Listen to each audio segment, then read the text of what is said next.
آج نگاہ فلک ایک عجیب منظر دیکھ رہی تھی۔ 2 لاکھ کے ظالم اور متکبر دشمن کے مقابلے کے لیے 3000 کا مختصر مٹھی بھر دستہ دین مصطفی کی خاطر رواں دواں تھا۔ ان کے ہر اٹھتے قدم پر وقت انگشت بدناداں تھا۔ آخر یہ کون ہیں جنہیں اپنی جانوں کی پرواہ نہیں؟ نہ تو بہت زیادہ اسلحہ پاس ہے اور نہ ہی گھوڑوں اور سواریوں کی کثرت۔ اپنے گھروں سے 1000 کلومیٹر سے بھی زیادہ فاصلے کی دوری پر جانوں کے نذرانے راہ خدا میں دینے کے لیے بےتاب چلتے جا رہے ہیں۔ آسمان کی آنکھیں بھی کھلی کی کھلی رہ گئی ہوں گی۔ غزوہ بدر میں 1000 کے مقابلے میں 313 تو دیکھے تھے۔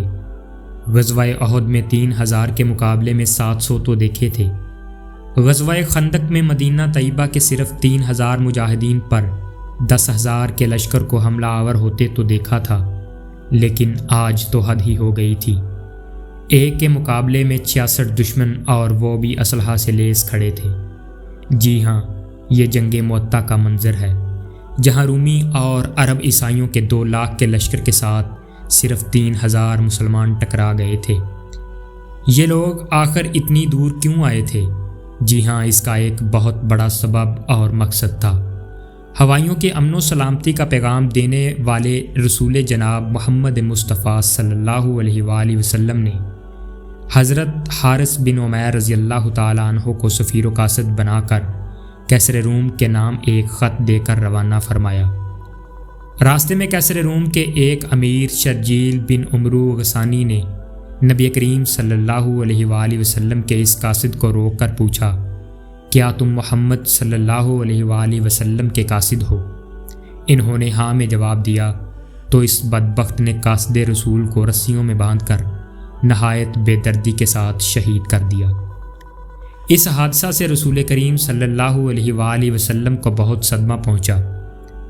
آپ صلی اللہ علیہ وآلہ وسلم نے 3000 مسلمانوں کا لشکر تیار فرمایا اور اپنے دست مبارک سے سفید رنگ کا جھنڈا باندھ کر حضرت زید بن حارثہ رضی اللہ تعالیٰ عنہ کے ہاتھ میں دیتے ہوئے انہیں فوج کا سپہ سالار بنا کر روانہ فرمایا، اور فرما دیا تھا کہ ان کی شہادت ہو جائے تو قیادت حضرت جعفر رضی اللہ تعالیٰ عنہ کریں گے، اور پھر ان کے بعد حضرت عبداللہ بن رواحہ رضی اللہ تعالیٰ عنہ، اور ان کے بعد جسے مسلمان منتخب کر لیں۔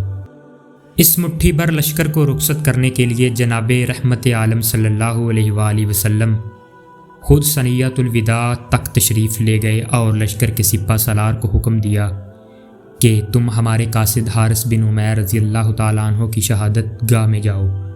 پہلے وہاں کے کفار کو اسلام کی دعوت دینا، اگر وہ لوگ اسلام قبول کر لیں تو بہتر، ورنہ تم اللہ کریم کی مدد طلب کرتے ہوئے ان سے جہاد کرو۔ رسول کریم صلی اللہ علیہ وآلہ وسلم کے اس اقدام نے رہتی دنیا تک کے لیے سفیر اور قاصد کے منصب کی حفاظت فرما دی۔ اللہ کریم نے رسول مکرم صلی اللہ علیہ وآلہ وسلم کو ہر وصف میں کامل و اکمل بنایا۔ انہیں اوصاف میں سے ایک نظام حکومت چلانا اور قوانین و واضح کرنا بھی ہے۔ ایک سفیر کے شہید کیے جانے پر دنیا کی ظاہری سپر پاور کے ساتھ ٹکرانا اس بات کا درس تھا کہ بہادری اور دلیری تعداد سے نہیں، نظریات و عقائد اور قوانین سے ہوتی ہے۔ سپہ سالار رسول صلی اللہ علیہ وآلہ وسلم حضرت زید بن حارثہ رضی اللہ تعالیٰ عنہ نے لڑائی شروع ہونے سے پہلے کفار کو اسلام کی دعوت دی تو انہوں نے جارحانہ حملہ شروع کر دیا۔ یہ منظر دیکھ کر آپ رضی اللہ تعالیٰ عنہ گھوڑے سے اتر کر میدان جنگ میں کود پڑے۔ ان کی دیکھو دیکھی مسلمانوں نے بھی نہایت جوش و خروش کے ساتھ لڑنا شروع کر دیا۔ کافروں نے آپ رضی اللہ تعالیٰ عنہ پر نیزوں اور برچھیوں کی برسات کر دی۔ یوں آپ رضی اللہ تعالیٰ عنہ جواں مردی سے لڑتے ہوئے شہید ہو گئے۔ حضرت زید بن حارثہ رضی اللہ تعالیٰ عنہ کی شہادت کے بعد حضرت جعفر طیار رضی اللہ تعالیٰ عنہ نے پرچم تھاما تو شیطان نے آپ کے دل میں موت سے نفرت اور زندہ رہنے کی محبت بڑھانے کی کوشش کی۔ آپ نے فرمایا، مومنین کے دلوں میں ایمان پختہ ہونے کا وقت تو اب ہے، اور تو مجھے دنیا کی لالچ دے رہا ہے۔ یہ کہہ کر دشمنوں پر ٹوٹ پڑے، پھر جذبہ شہادت سے سرشار ہو کر گھوڑے سے نیچے اترے اور آگے بڑھ کر مردانہ وار مقابلہ کرنے لگے۔ ایک رومی شخص نے آگے بڑھ کر آپ کے بازو پر ایسا وار کیا کہ بازو جسم سے جدا ہو گیا۔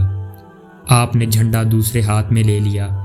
اس نے دوسرے بازو پر وار کر کے اسے بھی جسم سے جدا کر دیا تو آپ نے پرچم اپنی گود میں رکھ کر کٹے ہوئے بازوؤں سے اسے تھامے رکھا۔ کفار ناہنجار نے اور وار کیے اور آپ کا جسم مبارک 2 حصے کر دیا۔ یوں رسول کریم صلی اللہ علیہ وآلہ وسلم کے یہ عظیم مجاہد صرف 33 سال کی جوان عمر میں شہادت نوش فرما گئے۔ آپ رضی اللہ تعالی عنہ کے جسم کے ایک حصے پر 80 سے زیادہ زخموں کے نشانات تھے۔ اللہ کریم نے انہیں کٹے ہوئے بازوؤں کے بدلے 2 پر عطا فرمائے، اسی وجہ سے آپ کو جعفر طیار بھی کہا جاتا ہے۔ حضرت جعفر طیار کی شہادت کے بعد بمطابق فرمان نبی صلی اللہ علیہ وآلہ وسلم قیادت کا جھنڈا حضرت عبداللہ بن رواحہ رضی اللہ تعالی عنہ نے سنبھالا۔ جنگ سے پہلے جب مسلمانوں کو کافروں کی اتنی زیادہ تعداد کا علم ہوا تو آپ نے فرمایا کہ اے لوگو، تم شہید ہونے کے لیے نکلے ہو، ہم دشمن کی کثرت اور طاقت دیکھ کر جنگ نہیں کرتے، ہم اس دین کی خاطر لڑتے ہیں جس کے سبب اللہ پاک نے ہمیں عزت عطا فرمائی۔ اب 2 اچھی باتوں میں سے صرف ایک ہوگی، فتح یا شہادت۔ حضرت سیدنا جعفر رضی اللہ تعالی عنہ کی شہادت ہو گئی تو مسلمانوں نے پکارا، یا عبداللہ بن رواحہ، اس وقت آپ لشکر کی دوسری جانب تھے اور 3 دن سے بھوکے تھے۔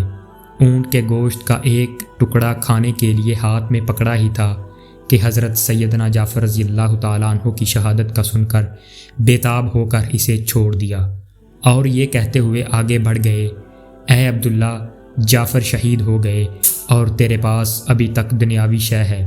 فوراً پرچم اسلام ہاتھ میں لیا اور لشکر کی کمان سنبھال کر بے جگری سے دشمنوں پر ٹوٹ پڑے۔ لڑتے لڑتے انگلی کٹ گئی تو فرمایا، ابھی صرف انگلی کٹی ہے اور یہ کوئی بڑا کارنامہ نہیں ہے۔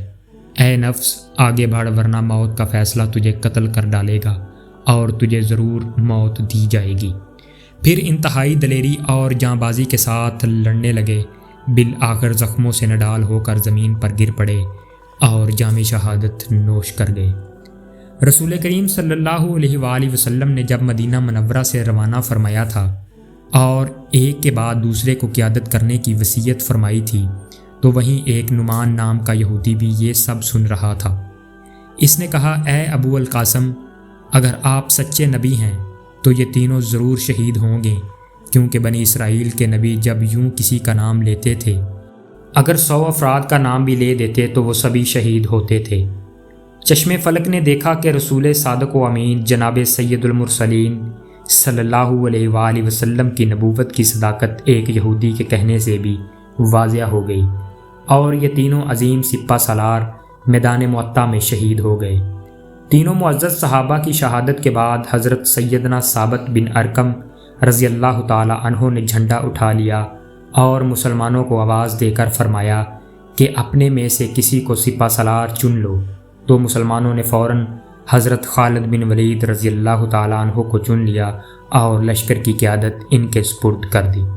ادھر حضرت خالد بن ولید نے جھنڈا تھاما اور ادھر غیب کی خبریں دینے والے رسول کریم صلی اللہ علیہ وآلہ وسلم نے یہاں سے 1000 کلومیٹر سے بھی زیادہ دوری پر مدینہ طیبہ میں ممبر مسجد نبوی پر بیٹھے ہوئے فرمایا، اب جھنڈا اللہ کی تلواروں میں سے ایک تلوار یعنی خالد بن ولید کے ہاتھ میں ہے۔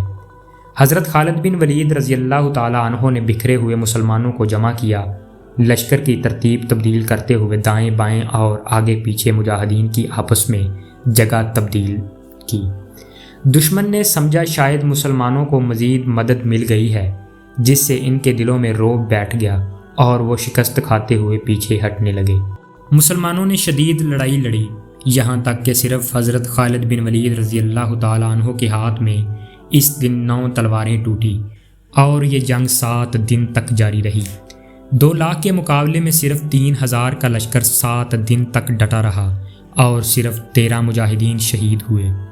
7 دن کے بعد جب دشمن کا لشکر ہزیمت اٹھاتا ہوا پیچھے ہٹنے لگا تو حضرت سیدنا خالد بن ولید رضی اللہ تعالیٰ عنہ نے بھی کمال و حکمت دانائی سے کام لیتے ہوئے لشکر کو پیچھے ہٹانا شروع کیا۔ دشمن کی خود سے 66 گنا زیادہ تعداد کے ساتھ ٹکرانا 7 دن تک ڈٹے رہنا، صرف 13 مجاہدین کا شہید ہونا، پھر دشمن لشکر کا پلٹ کر حملہ کرنے کی جرت نہ کر سکنا، اور حضرت خالد بن ولید کا اپنے لشکر کو صحیح و سالم مدینہ طیبہ لے آنا کسی واضح و بین فتح و کامیابی سے کم نہیں۔ نیز اس فتح کا اعلان تو مدینہ کے سلطان نبی کریم صلی اللہ علیہ وآلہ وسلم نے جنگ کے حالات بتاتے ہوئے خود ہی فرما دیا تھا کہ اب جھنڈا اللہ کی تلواروں میں سے ایک تلوار نے پکڑا ہے، یہاں تک کہ اللہ نے فتح عطا فرمائی۔ وما علینا الا البلاغ المبین۔